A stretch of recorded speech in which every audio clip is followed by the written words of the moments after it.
students, welcome you all for today's online class. So ಎಲ್ಲ ನನ್ನ ಆತ್ಮೀಯ ವಿದ್ಯಾರ್ಥಿಗಳಿಗೆ ಇವತ್ತಿನ ಫಿಸಿಕ್ಸ್ ಆನ್ಲೈನ್ ಕ್ಲಾಸ್ಗೆ ಸ್ವಾಗತ. ಇವತ್ತು ಒಂದು ಹೊಸ ಚಾಪ್ಟರ್ ನ ಡಿಸ್ಕಷನ್ ಮಾಡೋಣ. And that chapter is about the force and laws of motion. ಈ ಚಾಪ್ಟರ್ ನ ಡಿಸ್ಕಷನ್ ಮಾಡೋದಕ್ಕಿಂತ ಮುಂಚೆ ಈ ಸ್ಕ್ರೀನ್ ಮೇಲೆ ಕಾಣ್ತಕ್ಕಂಥ ಇಮೇಜ್ ನ ಸ್ವಲ್ಪ ಅಬ್ಸರ್ವೇಷನ್ ಮಾಡಿ. ಇಲ್ಲಿ ಏನಾಗ್ತಾ ಇದೆ ಅಂತಂದ್ರೆ, a person who is standing behind the door is going to push that object. Okay, standing behind one object, you can imagine it is a door or it is a type of box. He is pushing it, and one more person also you can observe, he is pulling it. So very clearly you can understand what is the process of push and what is the procedure of pulling. So very simple, both the persons, they are applying certain type of force for this type of a particle. That means any push or pull on an object is generally called as a force. ಅಂದ್ರೆ ಯಾವುದೇ ಒಂದು ವಸ್ತುವನ್ನ ನಾವು push ಮಾಡೋದಾಗಿರ್ಬೋದು, ಅಂದ್ರೆ ಅದನ್ನ ದೂಕೋದು, ಅಥವಾ ಅದನ್ನ ಪುಲ್ ಮಾಡೋದು ಅಂದ್ರೆ ಎಳೆಯೋದು. ಈ ಬಾವಿಲಿ ಹಗ್ಗ ಕಟ್ಟಿ ಒಂದು ಇದನ್ನ ಬಿಟ್ಟಿರ್ತಾರೆ ಅಂತ ಅನ್ಕೊಡ್ರಿ, ಕೊಡ ಬಿಟ್ಟಿರ್ತಾರೆ. ಸೊ ಅದನ್ನ ನೀವು ಮೇಲ್ಗಡೆ ತಗೋತಿರಲ್ಲ, that is called as a pulling process. ಈ ಡೋರ್ ನ ಓಪನ್ ಮಾಡೋದು ಪುಲ್ಲಿಂಗ್ ಪ್ರೋಸೆಸ್, ಅದನ್ನ ಕ್ಲೋಸ್ ಮಾಡೋದನ್ನ ಪುಷ್ ಅಂತ ಕರಿತೀವಿ.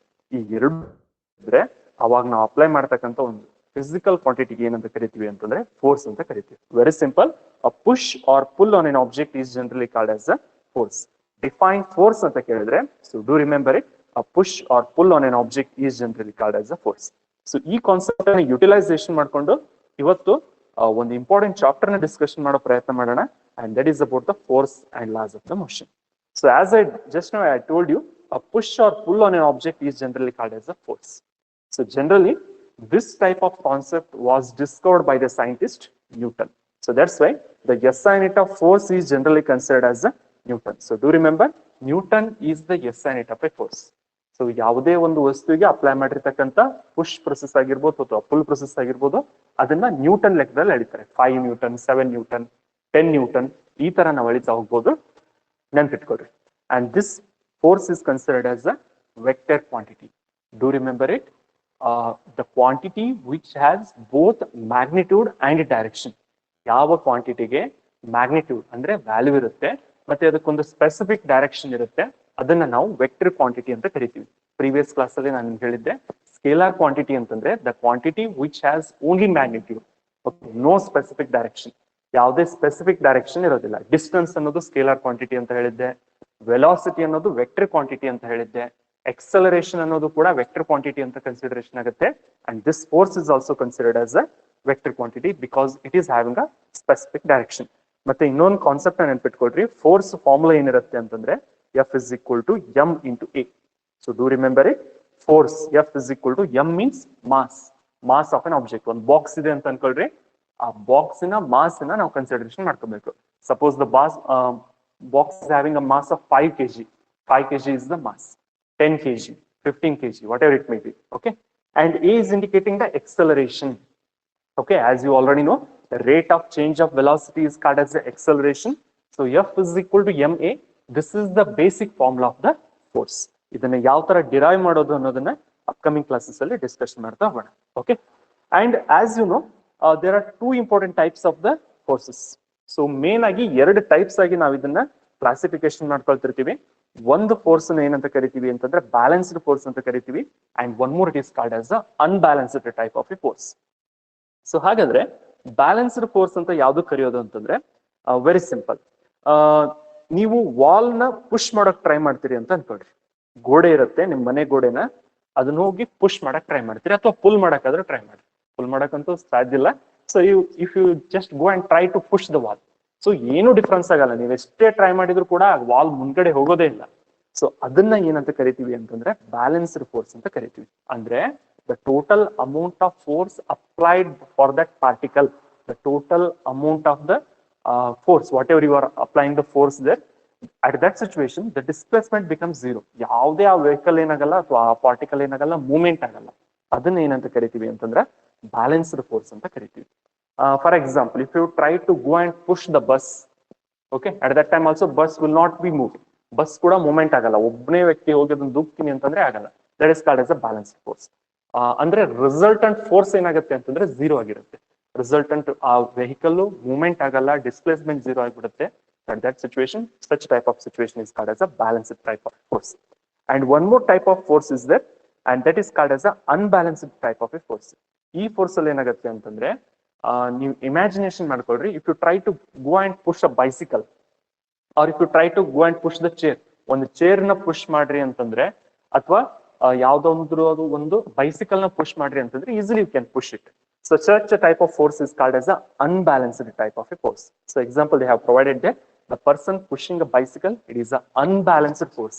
Unbalancement ಆಗಿಬಿಡುತ್ತೆ, ಯಾಕಂದ್ರೆ ನೀವು ಅದನ್ನ ಮೂವ್ಮೆಂಟ್ ಮಾಡಿದಾಗ ಪುಷ್ ಮಾಡಿದಾಗ ಆ vehicle ಚಲಿಸುತ್ತೆ. So that is called as unbalanced force. So in case of a balanced force, the complete displacement should be zero.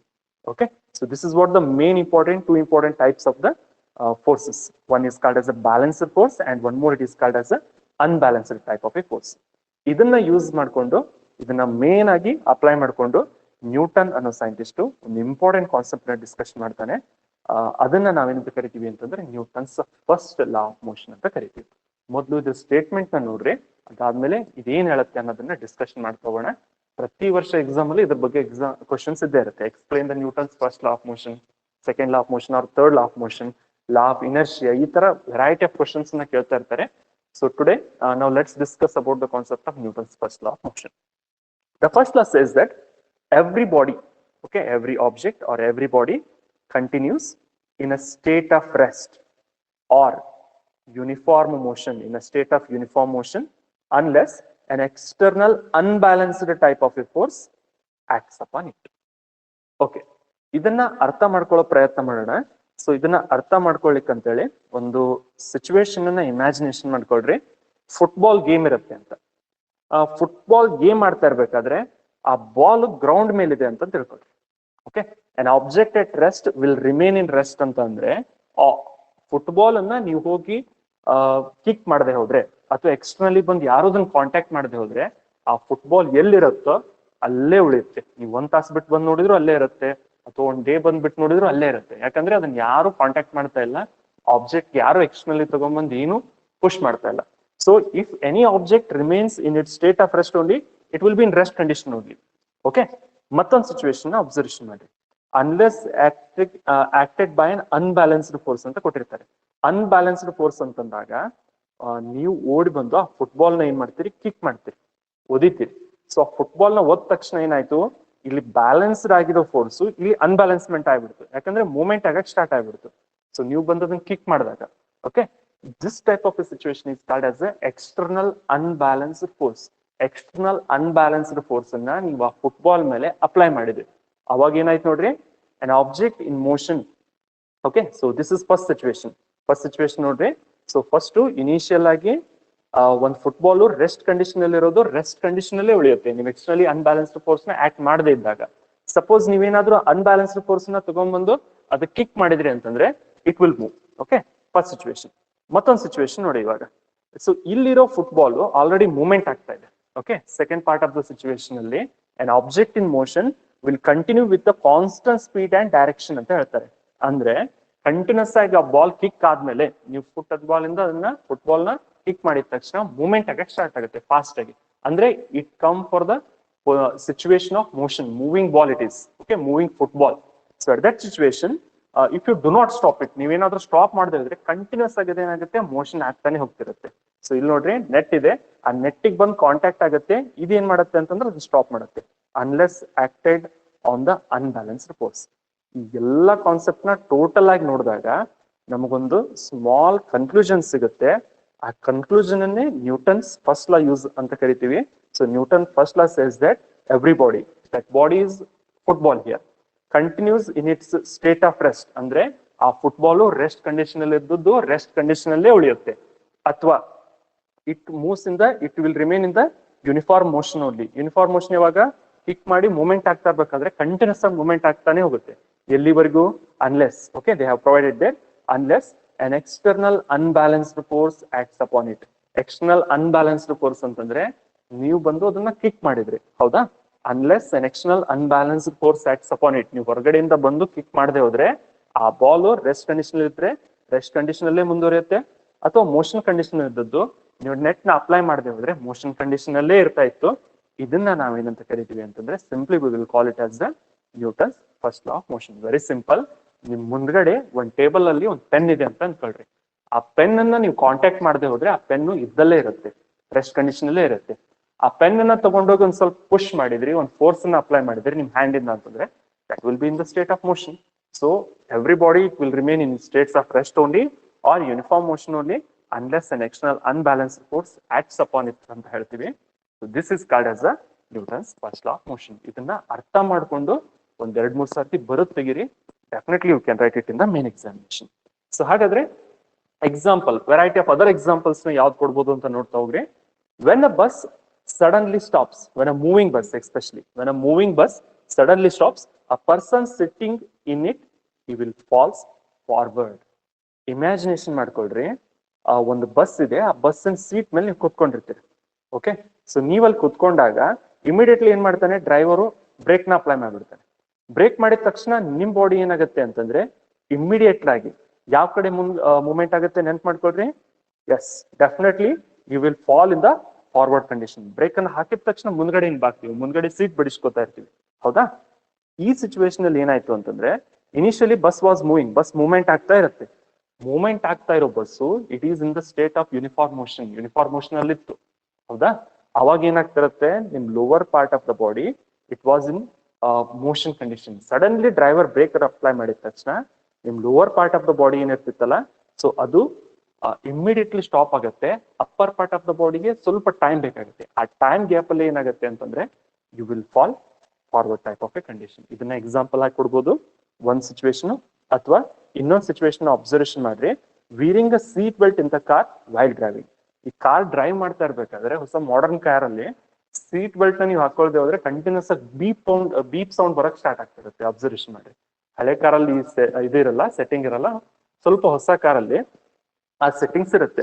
ಯಾಕಂತಂದ್ರೆ ಸೀಟ್ ಬೆಲ್ಟ್ ಅನ್ನ ನಾವು ವಿಯರ್ ಮಾಡೋದ್ರಿಂದ ಇಮಿಡಿಯೇಟ್ಲಿ ಏನೋ ಆಕ್ಸಿಡೆಂಟ್ ಆದ್ರೆ ಅಥವಾ ಏನಾದ್ರೂ ಸಡನ್ ಆಗಿ ಬ್ರೇಕ್ ಹಾಕಿದ್ರೆ ನಿಮ್ಮ ಬಾಡಿ ಮುಂದ್ಗಡೆ ಇರೋ ಸ್ಟೇರಿಂಗಿಗೆ ಅಥವಾ ಸೀಟ್ಗೆ ಇಮಿಡಿಯೇಟ್ ಆಗಿ ಬಡಿದೇ ಇರೋದನ್ನ ಅದು ಸ್ಟಾಪ್ ಮಾಡ್ತಿರುತ್ತೆ. ಸ್ವಲ್ಪ ಸಿಚುವೇಶನ್ ಆಫ್ ಟೈಮ್ ಗ್ಯಾಪ್ ಅನ್ನ ತಗೊಂಡು ಅದು ಮೇಂಟೆನೆನ್ಸ್ ಮಾಡ್ತಿರುತ್ತೆ. So these are the some of the examples for Newton's first law of the motion. Okay, ಇದನ್ನ ನಾವು ಲಾ ಆಫ್ ಇನರ್ಷಿಯಾ ಅಂತಾನು ಕರಿತಿರ್ತೀವಿ. ಇನರ್ಷಿಯಾ ಅನ್ನೋದನ್ನ ನಾವು ನಿಮ್ಗೆ ಅಪ್ಕಮಿಂಗ್ ಕಾನ್ಸೆಪ್ಟ್ ಅಲ್ಲಿ ಹೇಳ್ತಾ ಹೋಗ್ತೀನಿ. ಸೊ ತಿಳಿತಲ್ಲ? So remember it. A push or pull on an object is called as a force, and force is given by the formula F is equal to ma anta, and SI unit of force will be Newton, and this is considered as a vector quantity. And there are two important types of the forces. One is called as a balanced force, and another one is called as a unbalanced type of a force. So using the same situation, the Newton, he has discovered one concept that is called as the Newton's first law of motion. So it says that every object or every body continues in its state of rest or uniform motion unless an external unbalanced force acts upon it. So this is called as a Newton's first law of the motion. So ಹಾಗಾದ್ರೆ Newton's first ಲಾ ಬಗ್ಗೆ ಒಂದು ideology ತಿಳ್ಕೊಂಡ್ರೆ ಇದನ್ನ use ಮಾಡ್ಕೊಂಡು ಇದೇ ತರ ಇನ್ನೊಂದು concept ನ ಡಿಸ್ಕಷನ್ ಮಾಡ್ತಾ ಹೋಗೋಣ. So what do mean by inertia ಅಂತ? ಇನರ್ಷಿಯಾ ಅಂದ್ರೆ ಏನು ಅಂತ? So very simple. A natural tendency of a body to resist any change in its state of rest or motion ಅಂತ. ಅಂದ್ರೆ ಈ ಸ್ಟೇಟ್ ಅಲ್ಲಿ ಏನಾಗ್ತಿರುತ್ತೆ ಅಂತಂದ್ರೆ ಒಂದು ನ್ಯಾಚುರಲ್ ಇಂಟರ್ನಲ್ ಪ್ರೊಸೀಜರ್ ಆಗ್ತಿರುತ್ತೆ, ಇಂಟರ್ನಲ್ ಪ್ರೊಸೆಸ್ ಆಗ್ತಿರುತ್ತೆ.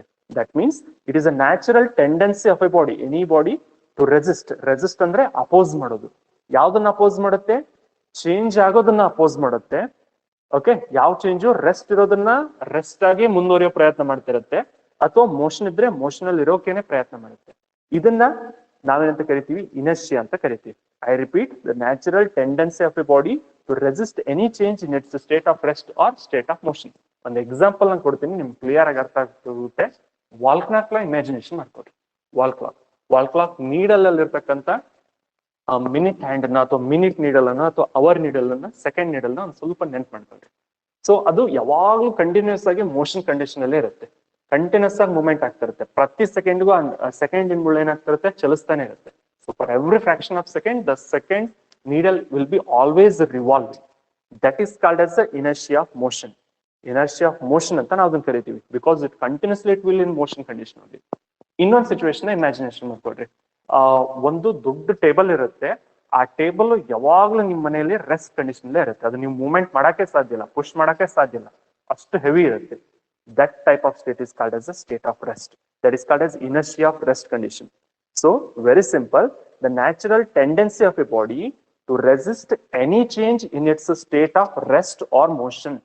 ಸ್ಟೇಟ್ ಅಲ್ಲಿರೋದು ಸ್ಟೇಟ್ ಆಫ್ ರೆಸ್ಟ್ ಅಲ್ಲಿರೋದು ರೆಸ್ಟ್ ಅಲ್ಲೇ ಮುಂದುವರಿಬೇಕು, ಅಥವಾ ಸ್ಟೇಟ್ ಆಫ್ ಮೋಷನ್ ಅಲ್ಲಿ ಇದ್ರೆ ಅದು ಮೋಷನ್ ಅಲ್ಲೇ ಮುಂದುವರಿಬೇಕು.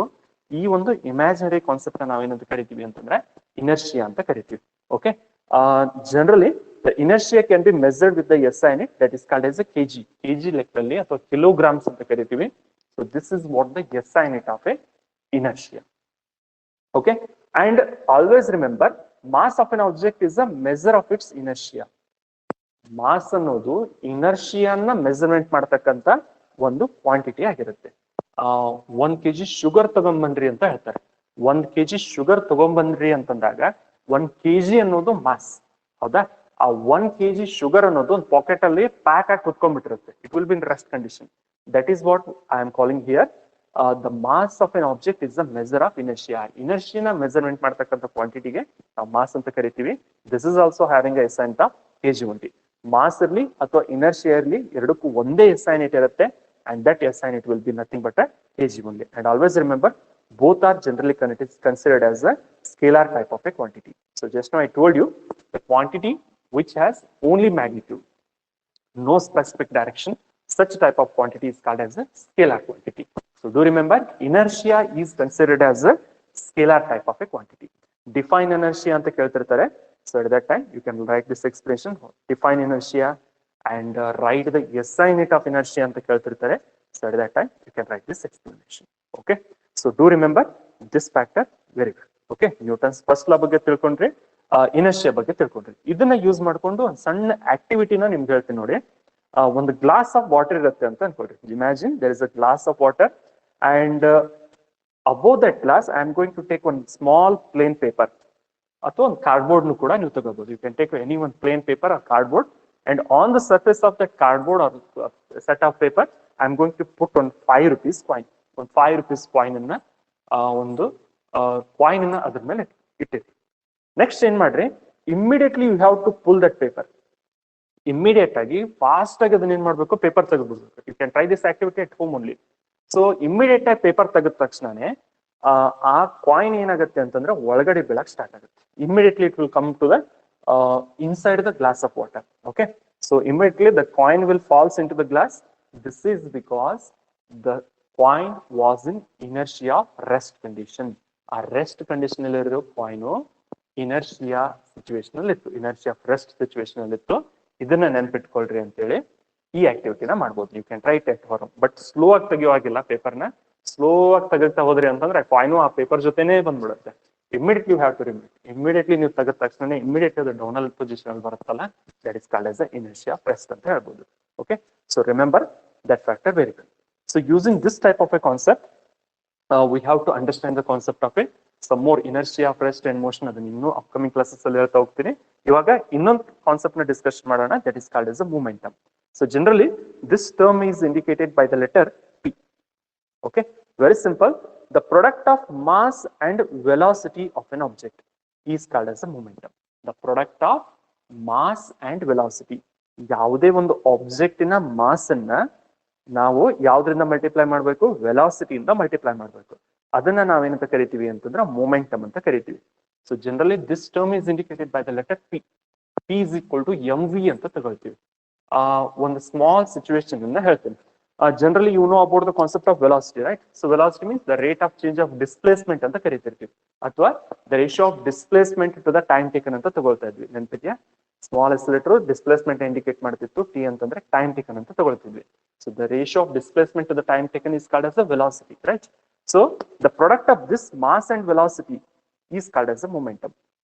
I will tell you a situation. ಒಂದು ಚಾಪಿಸ್ ಇರುತ್ತೆ ಅಂತ ಅನ್ಕೊಳ್ರಿ. ಚಾಪಿಸ್ಗೆ ಒಂದು ಸ್ಮಾಲ್ ಮಾಸ್ ಇರುತ್ತೆ, ಅಪ್ರಾಕ್ಸಿಮೇಟ್ಲಿ ಒಂದು 3 grams ಅಂತ ಅನ್ಕೊಳ್ರಿ. ಆ ಚಾಪಿಸ್ ಅನ್ನ ನಿಮ್ ಮೇಲ್ಗಡೆ ಒಗಿತೀನಿ, ನಿಮ್ಗೆ ಥ್ರೋ ಮಾಡ್ತೀನಿ. ಸೊ ಅವಾಗ ಒಂದು ಸ್ಮಾಲ್ ಅಮೌಂಟ್ ಆಫ್ ವೆಲಾಸಿಟಿ ಅಂತ ಬಂದು ನಿಮ್ಗೆ ಬೀಳುತ್ತೆ.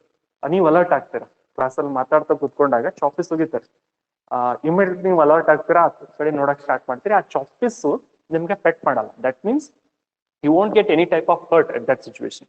This product of mass and velocity, it is going to create a small amount of momentum there, because the mass is very less at that situation and velocity is also very less at that type of a situation. ಅವಾಗ momentum ಕೂಡ ಏನಾಗುತ್ತೆ ಅಂತಂದ್ರೆ ಕಡಿಮೆ ಇರುತ್ತೆ because it is having less velocity and mass. ಇದೇ same situation ಅನ್ನ ನೀವು ಚಾಪಿಸ್ ತಗೊಳ್ದೇನೆ ಒಂದು ಸ್ಟೋನ್ ತಗೊಂಡ್ರಿ ಅಂತ ಅನ್ಕೊಳ್ರಿ. ಸ್ಟೋನ್ ತಗೊಂಡಾಗ ಮಾಸ್ ಹೆವಿ ಆಗುತ್ತೆ, ಸ್ವಲ್ಪ ಹೆವಿ ಆಗ್ತಾ ಹೋಗುತ್ತೆ, ಸ್ಟೋನ್ ವೆಲಾಸಿಟಿನೂ ಜಾಸ್ತಿ ಆಗ್ಬಿಡುತ್ತೆ. ಓಕೆ, ಅವಾಗ ನಿಮ್ಗೆ ಹರ್ಟ್ ಆಗುತ್ತೆ. ಚಾಪಿಸ್ ಹೋಗೋ ಬದಲು ಕಲ್ಲು ಹೋಗಿದ್ರೆ, ಸ್ಟೋನ್ ಹೋಗಿದ್ರೆ ನಿಮ್ಗೆ ಡೆಫಿನೆಟ್ಲಿ ಹರ್ಟ್ ಆಗುತ್ತೆ because mass is large and velocity of large. Immediately the momentum it will be large there. So that's why do remember, however you are sending the velocity of that particle, ಯಾವ velocity ಅಲ್ಲಿ ಅದನ್ನ throw ಮಾಡ್ತೀರಿ ಅಷ್ಟು ಅದು hurt ಮಾಡಕ್ start ಮಾಡುತ್ತೆ. ಇನ್ನೊಂದು situation imagination ಮಾಡ್ಕೊಳ್ರಿ. ಬುಲೆಟ್ ಇರುತ್ತೆ, ಗನ್ ಅಲ್ಲಿರೋ ಬುಲೆಟ್ ಫೈರ್ ಮಾಡ್ತಾರೆ. ಫೈರ್ ಮಾಡಿರೋ ಬುಲೆಟ್ ಒಂದು 10 ಗ್ರಾಮೋ 20 ಗ್ರಾಮೋ ಇರ್ಬೋದು. It is having very less amount of mass, but velocity it will be very very large. So immediately the product of mass and velocity becomes very a large amount of force there. At that situation the momentum also becomes very very large. So immediately it can kill a person. ಒಂದು bullet ನ fire ಆದಾಗ, fire ಮಾಡಿದ ತಕ್ಷಣ ಆ person death ಆಗ್ತಾನೆ. ಯಾಕಂತಂದ್ರೆ ಅಲ್ಲಿರೋ ಮಾಸು ಮತ್ತೆ ವೆಲಾಸಿಟಿ ಎಕ್ಸ್ಟ್ರೀಮ್ ಲೆವೆಲ್ ಅಲ್ಲಿ ಇರೋದ್ರಿಂದ the person can die there. So do remember, this product of mass and velocity is generally considered as a momentum. Okay, and we can write this formula as P is equal to m into v, the product of mass and velocity of a particle. So this is called as a momentum, and this SI unit of momentum is kg meter per second. ಇದು ಯಾವ ತರ ಬಂತು ಅಂತಂದ್ರೆ very simple, easily you can understand. ಮಾಸದ SI unit kg ಅಂತ ಹೇಳಿದ್ವಿ, ಹೌದಾ? The velocity is having a SI unit of meter per second. So kg meter per second, this is the SI unit of a momentum. Okay, and also remember this is generally considered as a vector type of a quantity because it has both the magnitude and direction. Velocity ಇರೋದ್ರಿಂದ ಅಲ್ಲಿ specific direction ಇರುತ್ತೆ ಮತ್ತೆ magnitude fixed value ಇರುತ್ತೆ. So that's why it is generally considered as a vector type of a quantity. Okay, ಇವೆರಡರಲ್ಲಿ ಯಾವ್ದನ್ನ ಬೇಕಾದ್ರೂ exam ಅಲ್ಲಿ ಕೇಳಬಹುದು. Define momentum and write its SI unit ಅನ್ಬೋದು, define inertia and write its SI unit ಅಂತ ಹೇಳ್ಬೋದು, ಅಥವಾ define the Newton's first law of motion ಅಂತ ಕೇಳ್ಬೋದು, ಅಥವಾ ಲಾ ಆಫ್ ಇನರ್ಷಿಯಾ ಅಂತ ಬೇಕಾದ್ರೂ ಕೇಳ್ಬೋದು. ಓಕೆ, ಸೊ ಎಲ್ಲಾ ಕಾನ್ಸೆಪ್ಟ್ಗಳನ್ನು ನೆನ್ಪಿಟ್ಕೊಳ್ಳೋ ಪ್ರಯತ್ನ ಮಾಡ್ರಿ. ಒಂದು ಎಕ್ಸಾಂಪಲ್ ನಿಮ್ಗೆ ಹೇಳ್ತೀನಿ. ಇಲ್ಲೊಂದು ಗೇಮ್ ಇದೆ ನೋಡಿ, ಇದನ್ನ ಸ್ನೋಕರ್ ಗೇಮ್ ಅಂತ ಕರಿತೀವಿ. ಸೊ ಈ ಸ್ನೋಕರ್ ಗೇಮ್ ಅಲ್ಲಿ ಒಂದು ಬಾಲ್ ಅನ್ನ ನೀವು ಯಾವ ವೆಲಾಸಿಟಿಯಲ್ಲಿ ಇಮ್ಮಿಡಿಯೇಟ್ಲಿ ಫೋರ್ಸ್ ನ ಅಪ್ಲೈ ಮಾಡಿ ಪುಷ್ ಮಾಡ್ತೀರಿ ಅನ್ನೋದ್ರ ಮೇಲೆ ಅಲ್ಲಿ ಉಳಿದಿರ್ತಕ್ಕಂಥ ರಿಮೈನಿಂಗ್ ಬಾಲ್ಸ್ ಯಾವ ಫೋರ್ಸ್ ಅಲ್ಲಿ ಹೋಗಿ ಡಿಸೈಡ್ ಆಗಿ ಆ ಹೋಲ್ ಅಲ್ಲಿ ಬೀಳುತ್ತೆ ಅನ್ನೋದು ಡಿಸೈಡ್ ಆಗುತ್ತೆ. ಕರೆಕ್ಟ್ ಆಗಿ ಟಾರ್ಗೆಟ್ ನ ಯೂಸ್ ಮಾಡ್ಕೊಂಡು ಮಲ್ಟಿಪಲ್ ನಂಬರ್ ಆಫ್ ಬಾಲ್ಸ್ ಅನ್ನ ಅವ್ರು ಏನ್ ಮಾಡ್ತಿರ್ತಾರೆ, ಹೋಲ್ ಒಳಗಡೆ ಪಾಸ್ ಮಾಡ್ತಾ ಇರ್ತಾರೆ. ಒಂದು ಟೆಕ್ನಿಕ್ ಇದು, which here in this type of a situation the momentum p value, mass and velocity play a very very important role. ಕಡಿಮೆ ದೂರದಲ್ಲಿದ್ದಾಗ ಕಡಿಮೆ ವೆಲಾಸಿಟಿ ಇಂದ ನಾವ್ ಏನ್ ಮಾಡ್ಬೇಕು ಅಂತಂದ್ರೆ ಫೋರ್ಸ್ ನ ಅಪ್ಲೈ ಮಾಡ್ಬೇಕಾಗತ್ತೆ. and if you want to send the multiple number of balls to that exact pole, at that situation with a calculated amount of force only you are supposed to apply for that ball. So do remember that. So these are what some of the important concepts about the force and laws of motion. So ಇವತ್ತು ನಾವು ಕಲ್ತಿರೋದು introduction part ರೀ, about the concept of force and laws of motion. Force ಅಂದ್ರೆ ಏನಂತ ತಿಳ್ಕೊಂಡ್ರಿ, SI unit ಬಗ್ಗೆ ತಿಳ್ಕೊಂಡ್ರಿ, and types of the forces ಬಗ್ಗೆ ತಿಳ್ಕೊಂಡ್ರಿ, and also we discussed about the Newton's first law of the motion, and also we discussed about the variety of examples with respect to that Newton's laws of motion. So about the concept of inertia also we discussed today, and also about the concept of a one more thing that is called as the momentum. So about the momentum also we discussed in today's class. ಇದೆಲ್ಲದನ್ನು ಬರೆದು ತೆಗಿಲ್ರಿ, notes ಅಲ್ಲಿ ನೀಟಾಗಿ ಸ್ವಲ್ಪ revise ಮಾಡಿ ಅರ್ಥ ಮಾಡ್ಕೊಂಡು ಬರೆದು ತೆಗೆದು ಮತ್ತೆ ರಿವೈಸ್ ಮಾಡ್ತಾ ಹೋಗ್ರಿ ಅಂತಂದ್ರೆ it will be very easy for you ಅಂತ ಹೇಳ್ತಾ, in next class I will tell you about the Newton's other laws of motion also. About that content we will discuss in the upcoming type of classes. Okay, thank you all for your time. Have a nice time.